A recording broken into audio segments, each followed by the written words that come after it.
What's up, team? Here's another story. Story time. It's been a while since I've uploaded anything, but I wanted to come on here. I got a little bit of motivation. So I wanted to upload a video. And today I'm talking about dating apps, right? Tinder and Bumble, to be specific. Now, I'm going to tell you a little bit about a Tinder story. All right, here's my honest opinion on Tinder. Right? Tinder is basically a hookup for good-looking people. It's a hookup app for good-looking people. You know?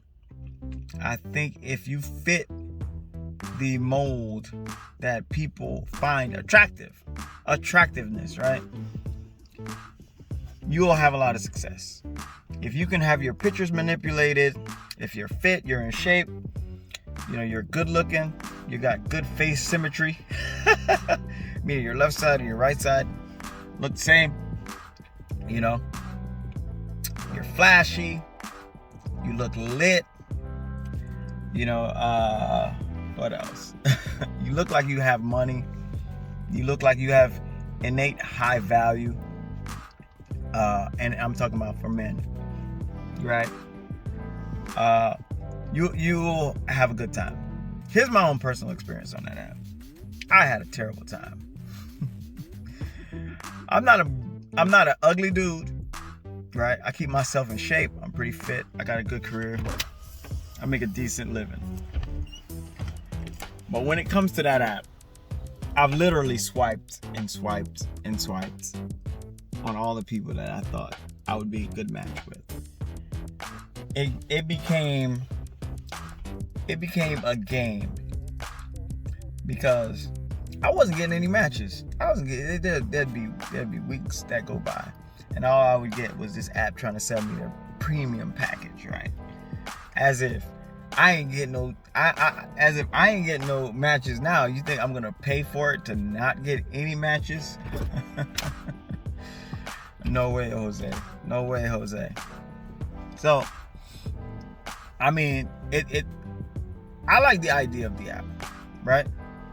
Because men operate off of visuals and we operate based off of looks. We're visual creatures. So yeah, we don't want to waste any time. You know, we don't want to cut through the tape. We don't want to figure out who you are. We just want to make a snap judgment. And the women do that, but they do it. And it's crazy because they're very, very picky. I mean, I was floored. I'm like, man, in real life, I get a lot of attention. When it comes to that app, heck no. And I know friends of mine that have a lot of success on Tinder and Bumble. But I find that those apps are a way for a woman to get attention. They're bored. You know, and it's almost another social media thing for them because they get notifications, they get likes, they get people that swipe right on them. Oh, a match. That doesn't mean that they're gonna respond to you or anything, because there's a lot of times where you match with somebody and the conversation goes nowhere.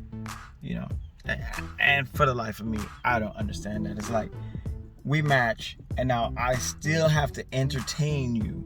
And if I don't entertain you, you're going to unmatch. I'm like, you got to be kidding me. Anyways, all right, so to make a long story short, let's get to this Tinder story. So I've been swiping on people that I found attractive, right? No matches. And then all of a sudden, I said, you know what, the hell with this. I'm just going to swipe everybody to the right and see what I get. All right, needless to say, the people that I match with, people that I do not find attractive. Not in the very least, right? But those were the people that would match with me. Now, I finally matched with somebody that was that I found semi-attractive. And I was like, yo, this is the best I can do. This is horrendous. I'm like, this is ridiculous. All right, so I started conversating with this person, and I'm gonna leave the person name and information out of it. So I started chatting her up, and the conversation over the text was good. You know, we exchanged phone numbers and we started talking on the phone. Come to find out that we had a lot in common. You know, we both love music, and I think we both gravitated towards talking about music. And you know, she was around my age, so we were talking about music from the 80s, music from the 2000s and the 90s, and you know, we were conversating quite a while. You know, we also connected on movies. Like she's a movie buff, and you know, I used to love like movies back in the day, 80s, 90s. You know, we talked about life. We talked about Transformers, which she was a huge Transformers fan, and I'm like, man, this is pretty cool. You know, it's hard to find people that you click with right away, and you know, it was good. I was like, man, this is cool. I mean, one of the things that was a deal breaker for me is I wanted to have somebody that was super attractive, because I think you have to build attraction. It's important, because if you don't start with attraction and attraction grows, it can fade, because then you start looking, oh, well, that person's more attractive than this person. And look, I don't want to play these games, you know, because it can happen to me. Somebody can find themselves settling, and you know, there's always somebody bigger, faster, stronger, richer, right? There's always somebody that a woman can be like, oh, he just looks like it's a little bit better over on that side. Maybe I should go check that out. All right, so fast forward, right? We're talking, you know, a couple weeks go by, we're talking. We decided to meet up. You know, we met up. We were gonna have some drinks somewhere, and I was like, you know what? Why don't we just meet, you know, somewhere, and I'm not gonna give the location. So we met somewhere to have a drink, and needless to say, we decided not to go drinking, because number one, you know, this is the first time we're meeting each other, and I don't want either of us to be in a state where we're intoxicated. So, you know, we began talking, and we were still clicking in person. You know, she looked better in person than her profile, I'm sure. She probably thought the same about me, because my pictures don't serve me any justice. As you can see, I am rough and scruffy, right?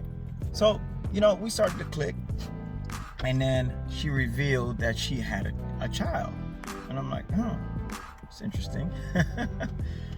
She didn't tell me that before, and I'm like, all right, cool, all right, I got a kid too, no problem. Then, you know, we actually decided, we're fast forwarding. Dang, I'm just bouncing all over. We're fast forwarding. So then we decided to go on an official date. You know, I took her to this nice little happy hour spot. Had some drinks, and then we went out to a night spot where we could listen to some music and, you know, still connect. It was going good. Date was going good. You know, we were definitely connecting. And things were about to escalate. And, you know, we're out there dancing. You know, she's teaching me how to do a little salsa shake, a little salsa jiggle. And I was like, man, this is pretty cool. So she got a little too intoxicated. So we had to end the night. Took her home. And when I took her home, I noticed there was 2 cars in the driveway. Not one, but there was 2. I was like, it's weird. All right. Of course, she was intoxicated. Took her home, dropped her off. She went inside. I made sure she went inside. She was good, and of course, I went home. Then I immediately started asking, how come you got 2 cars. What's going on? What do you do? Then that's when the story started unraveling. You know, she was married. She still lives with her husband, but they are planning on separating. And I was like, damn, this is a bit too much for me. I was like, this is too much. But I've invested all this time, and I'm like, yo, this is crazy. You still live with your husband. You have a child, and all this wasn't revealed on the profile. So, needless to say, I don't want that kind of baggage. You know, I don't want that kind of baggage. You know, I'm a single guy with 1 child. So, I don't want to be dealing with anybody who still lives with their husband, and I'm like trying to, you know, get in between that. So I was like, but you know, that's my story there. It's a little long-winded, but you know, at the end of the day, I don't have any success on those apps. I think had I not settled and lowered my you know what? Screw it. Lowered my standards and went after somebody that I normally wouldn't go for, right? I could have saved myself all that time, because I invested all this time in this person, and number one, they weren't upfront and honest. I think they were omitting the certain truths to be able to have some success in dating. And you know, people do that, man. They do that, you know. And I'm sure that she's having some rough times getting matches and getting out there and getting back in the dating scene. But you know, the number one thing is you gotta be honest, man. You got to be honest. So my thing about Tinder, I think it's trash, especially in America. I think it's complete trash. But hey, listen, there's a lot of people having success on that app, and more power to you, my brothers. You know, more power to you. But for me, it ain't for me, man. I'm a old school, traditional way. I like to see somebody out on the streets and, you know, talk to them and get to know them that way. I still believe in the courting process, you know, going out, having conversations and getting to know somebody. But hey, let me know what you guys think in the comments. See y'all in the next one. Peace.